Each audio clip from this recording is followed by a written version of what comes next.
Hey everybody! In today's video, I am trying out a new blendable dye-based ink from Colorbox.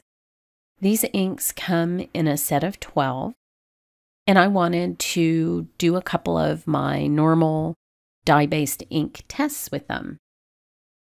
So they come in a cool octagonal container. And they do stack really nicely. Nice tight stack that doesn't fall over. I'm going to try out a couple of things here. First is just the wrinkle-free distress or ink smashing, depending on what you like to call it, technique where you just smush the inks onto any non-porous surface. I'm using my Ranger Craft Mat. And then I'm going to spritz them with water and then spritz them with a little more water because I didn't think I had enough to begin with. I have some Arches hot press watercolor paper that I'll just pick that ink up with. I'm using 3 colors, which I will list below. And I'm going for sort of an aquatic background for a cute little critter that I have. So while the ink is wet, I wanted to test its lifting properties. So I'm going to try 2 stencils. First, I love this little tiny dots stencil. I wanted to give the appearance of bubbles. And I have a clean, damp absorber that I'm just blotting through the stencil with. And I'm going to lift that up. And sure enough, it does lift the ink if you're just adding a little bit of water through a stencil. So that's nice. It is water reactive. And then I wanted to add waves. I love this little wave stencil. I'll link you to this as well. So I wanted to go back and see if it would lift after the ink had dried a little bit. It's dried on its own, but it also dried through me lifting it through the first stencil. And you can see there's not much there from the second stencil. So it grabs the paper after it's dry, and you can work on top of it so it becomes sort of a workable layer. This would be good, I think, for art journaling. If you wanted to use those reactive properties to build your first layer, but then still be able to work on top of it without moving it.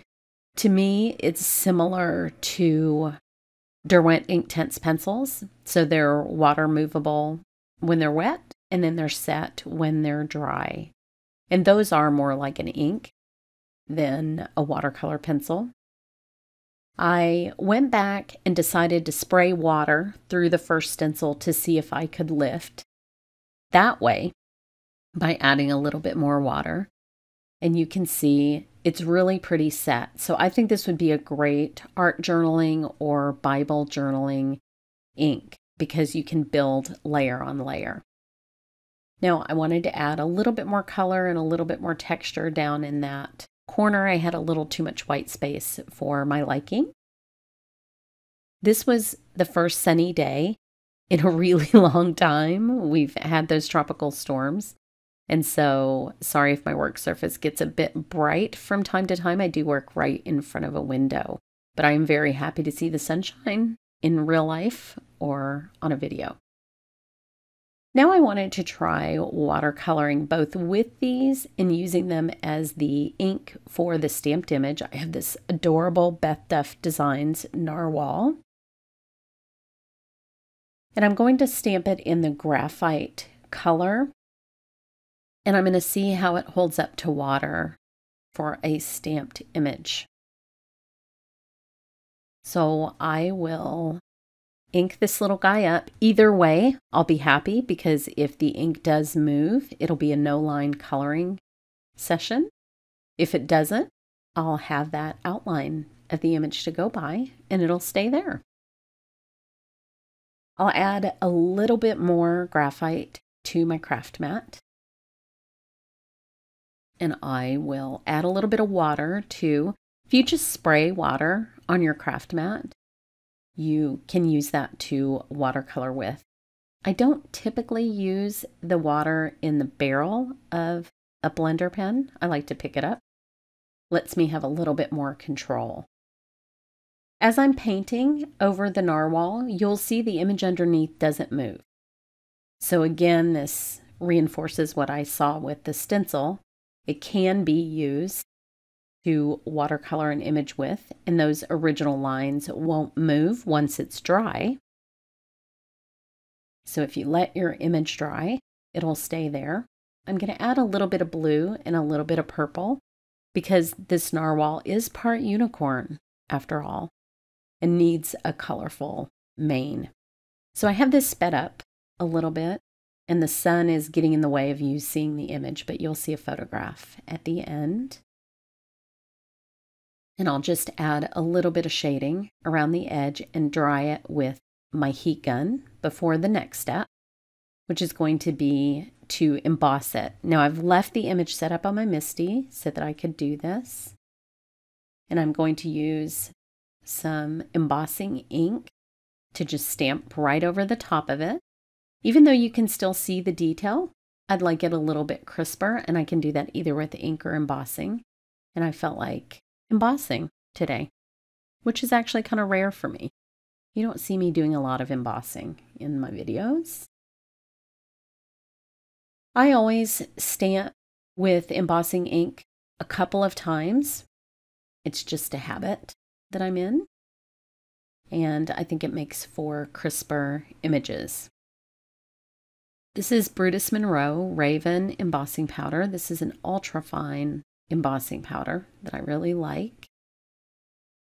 And it is wax free, so it doesn't spoil in my hot climate, which is always an issue. Now look how cute that is with the black outline.